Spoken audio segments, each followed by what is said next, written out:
Thank you for staying with us and welcome back. We are live on WION World is One. Time now for Pulse American Joker. Let's begin with the headlines. Iranian authorities unveil a new mural in central Tehran which warns the United States that the Islamic Republic will respond to any military strike of the country. This comes as the US is moving a naval armada towards Iran.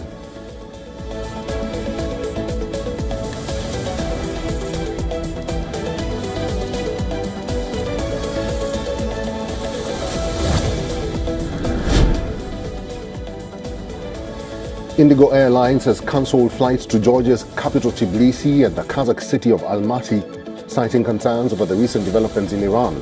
Indigo says it is being proactive in the face of safety concerns.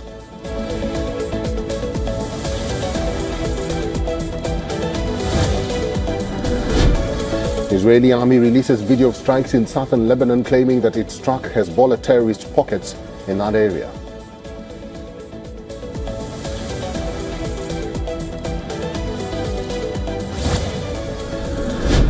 Bangladesh's interim government expresses shock over former Prime Minister Sheikh Hasina's Delhi address, where she rejected the February 12th polls.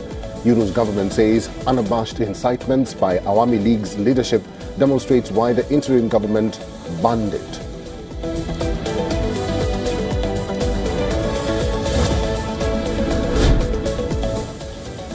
The Defence Research and Development Organisation DRDO announces that it will showcase India's first hypersonic missile. It's called the Long Range Anti-Ship Missile, and it will be part of the DRDO tableau at the Republic Day Parade on January 26th.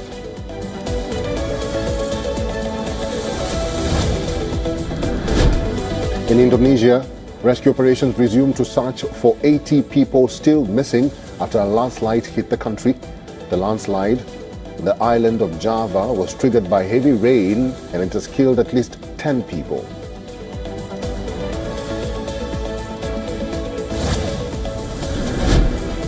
American rock climber Alex Honnold set a new record by climbing the Taipei 101 skyscraper in Taiwan in about 91 minutes without using any ropes.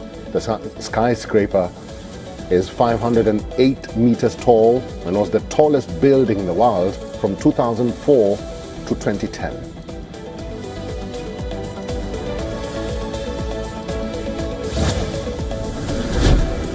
The massive winter storm in the US has left about 600,000 customers without power. The southern states are worst affected, with Tennessee, Texas, Mississippi and Louisiana each having over 100,000 customers without electricity.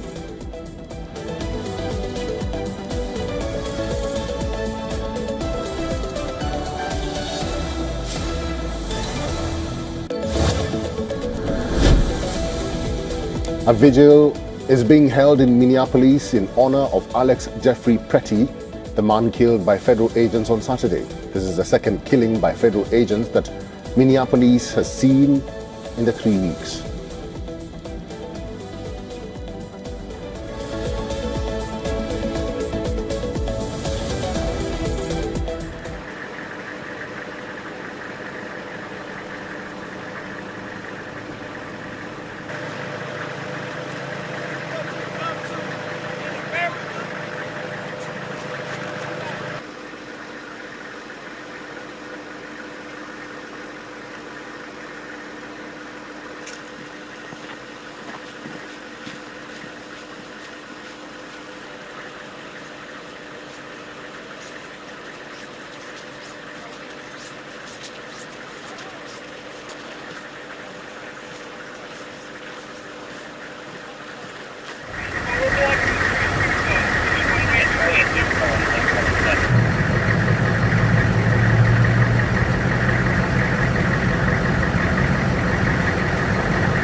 I'm horrified by this string of murders that we are somehow legitimizing and normalizing. And I think Americans are all horrified. I think it's insane and hideous. And I think it's appalling. It's really difficult to be here and to be celebrating something so joyous and beautiful and positive when we know what's happening on the streets.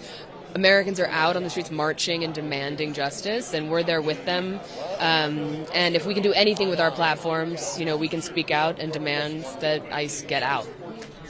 Of course, we're at, unfortunately, a horrific moment in our country with the federal government attacking civilians in our own cities. And I'm so lucky to be here in a joyful, creative community celebrating a movie we're really proud of. But it's impossible to ignore what ICE is doing to our country. And I'm very inspired, though, by all of the amazing, amazing Americans who are coming out and supporting each other and being there in communities. It's beautiful. Story. We want to turn to Fox News correspondent Matt Finn in Minneapolis. He is following the aftermath of that deadly shooting yesterday. Hello, Matt. Hi, Shannon. There's been weeks of unrest and chaos here in Minneapolis, and now the National Guard has been activated in certain neighborhoods. Minneapolis Mayor Jacob Frey says he requested the Guard from Governor Tim Walz, saying his local law enforcement is stretched thin after federal agents shot 37-year-old Alex Preddy yesterday. Here is some video from that tragic incident.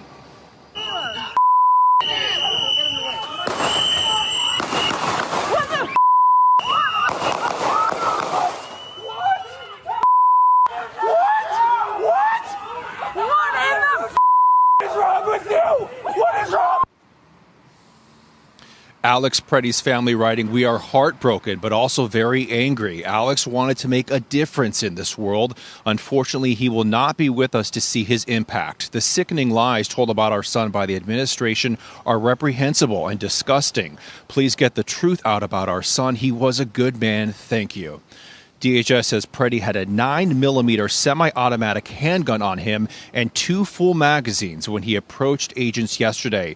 Officers tried to disarm Preddy, but they claim he violently resisted. An agent, fearing for his life, ultimately shot Preddy. President Trump writing, "This is the gunman's gun, loaded with 2 additional full magazines and ready to go." What is that all about? Where are the local police? Why weren't they allowed to protect ICE officers? The mayor and the governor call them off? An outraged Governor Walz responding. I don't know how to say this in so many terms to watch the madness that we've witnessed over this last week coming out of the White House and what it's doing here. My confidence is, and I say it to Minnesotans, as I've said, exercise your First Amendment rights, speak out, bear witness and document legally. But I understand the risk in that, and I understand the courage that it takes. The Trump administration has insisted for weeks that Governor Walz and Mayor Frey's anti-ICE rhetoric is bolstening activists and protesters here. The DOJ even launching a probe into Walz and Frey for potentially impeding immigration enforcement operations. Now, Democrats have warned they'll try to stop immigration enforcement by defunding DHS in the upcoming appropriations bill. Now, Senate Minority Leader Chuck Schumer says Dems will officially try to block funding to, quote, rein in the abuses of ICE, potentially heading for another government shutdown. Minnesota Democratic Senator Amy Klobuchar. Right now we are focused on getting ICE out of this state. And, of course, we will use every lever that we have. Now, the governor and the police chief here say Alex Preddy had a legal license to carry. DHS says he did not have a readily accessible ID on him. Shannon? Okay, Matt Finn reporting from Minneapolis. We know you're going to stay there and follow this. Matt, thank you very much. Yes, all of our Border Patrol agents are trained in for all types of environments, including urban policing. This particular Border Patrol agent had 8 years with some specific skill sets there with both firearms and less lethal munitions. Also, let's take a look at the training and the environments that Border Patrol agents operate in. We operate in places like San Diego, California, Tucson, Arizona, New Orleans, all those have Border Patrol sectors. Detroit, Michigan, we've got Border Patrol sectors in Buffalo. So this myth, and I saw this just last night on CNN, this myth that Border Patrol agents don't work in urban areas is just that. It's a myth. We're well adept at urban areas, conducting that Title VIII immigration enforcement wherever we go. It doesn't matter if it's a desert or an urban environment. We're very well adept at it. Again, that's going to be part of the investigation. I'm not going to speculate on how many shots or who shot or that type of thing because I don't know. Yes, these Border Patrol agents are going to more than likely be on administrative duty, but they will remain Border Patrol agents. Yes, yes.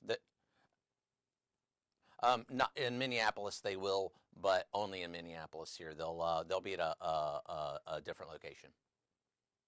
I believe that all citizens of the United States have those First and Fourth Amendment rights as long as they do so peacefully and don't delay, obstruct, or assault anyone in doing that. And that's the issue here because he was not peacefully doing anything. When the U.S. military captured Nicolas Maduro from Caracas on January 3rd, it added a new chapter in the study of espionage, military tactics, and high-tech munitions. U.S. forces did not just penetrate past Maduro's security cover, they also did it without losing a single American life.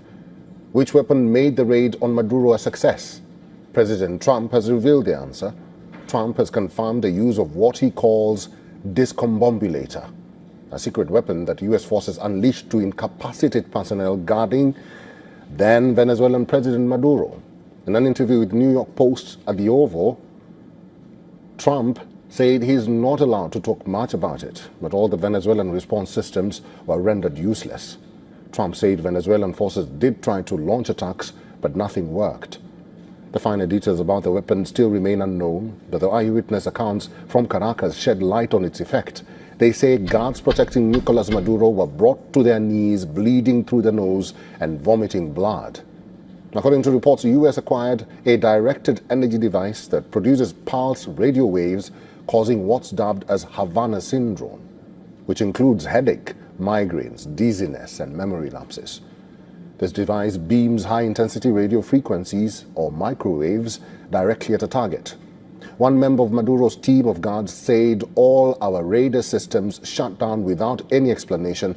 This cleared the way for U.S. forces to land and carry out the operation with ease after using the discombobulator.